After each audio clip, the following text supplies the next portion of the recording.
Resume PKK Biunila 15-19 Agustus tahun 2022.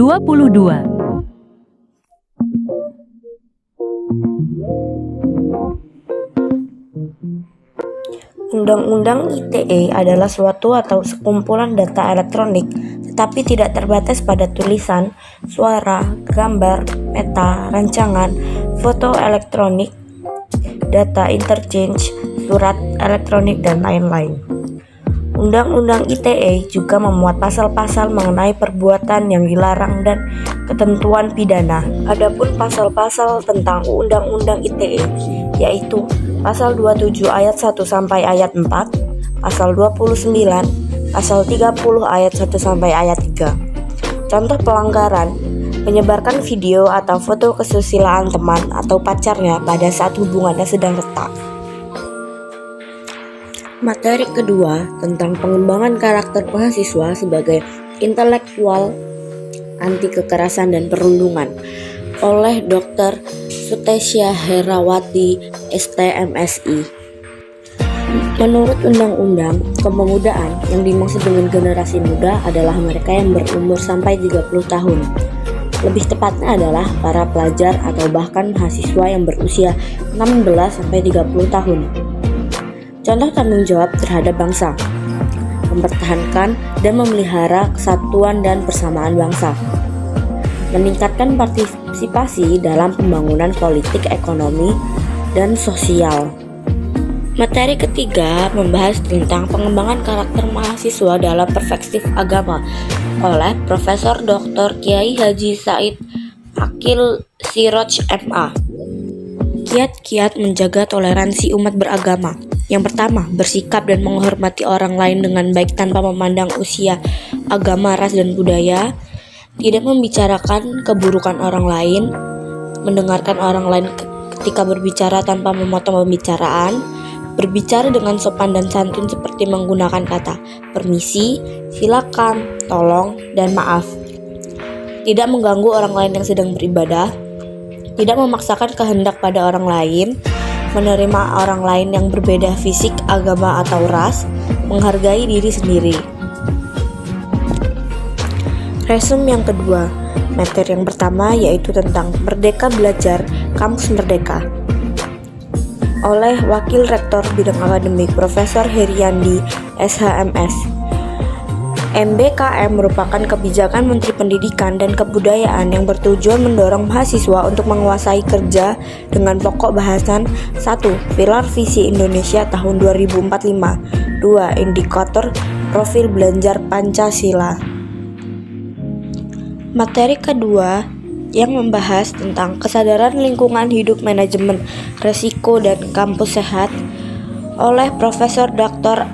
Asep Sukohar, Esket MKes.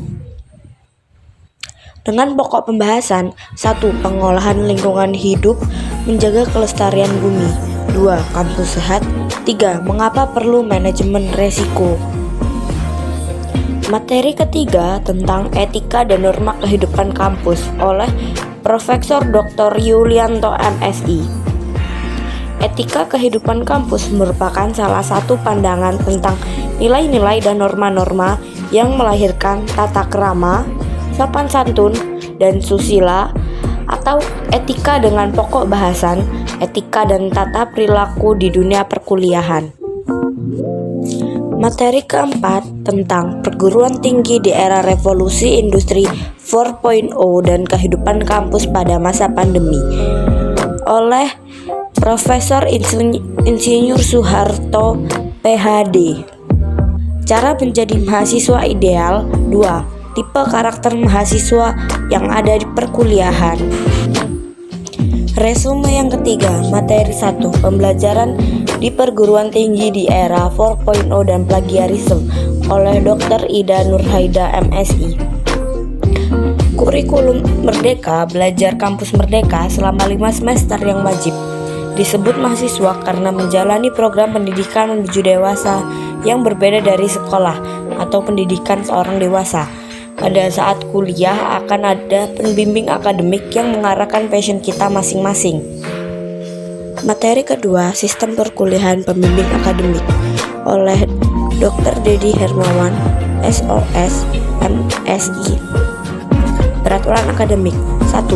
Tahun akademik dimulai pada bulan Agustus. 2. Terdiri dari 2 semester ganjil dan genap selama 14 pekan. 3. Penyelenggaraan prodi 6 sarjana dan 3 diploma. 4. Menyelesaikan beban satuan kredit semester atau KRS. 5. Setiap orang mendapat pembimbing akademik dan konseling. 6. Adanya kurikulum. 7. Beban dan masa studi. Diploma 110-120 SKS selama 6-8 semester. Sarjana 144-160 SKS selama 4 tahun.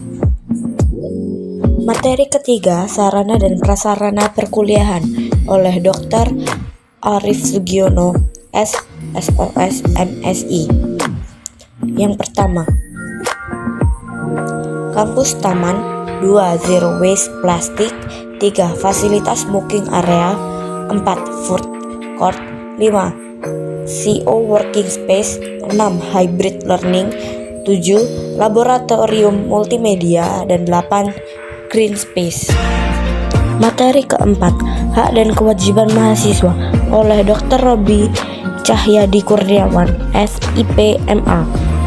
Yang pertama, hak mahasiswa mendapatkan pelayanan yang bagus sesuai minat bakat mahasiswa, memanfaatkan fasilitas akademik dan fasilitas umum, mendapat bimbingan dari dosen yang bertanggung jawab atas program studi, memperoleh layanan informasi dari program studi.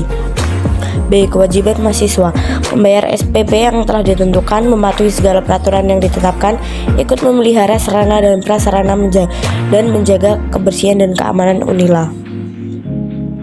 Resume keempat, materi terakhir ini membahas tentang organisasi yang ada di FISIP, seperti organisasi SPEC, FSPI FISIP, Himpunan Mahasiswa FISIP, dan masih banyak lagi. Itulah resume PKKMB Universitas Lampung dari tanggal 15 sampai 19 Agustus 2022. Sekian dari saya, terima kasih.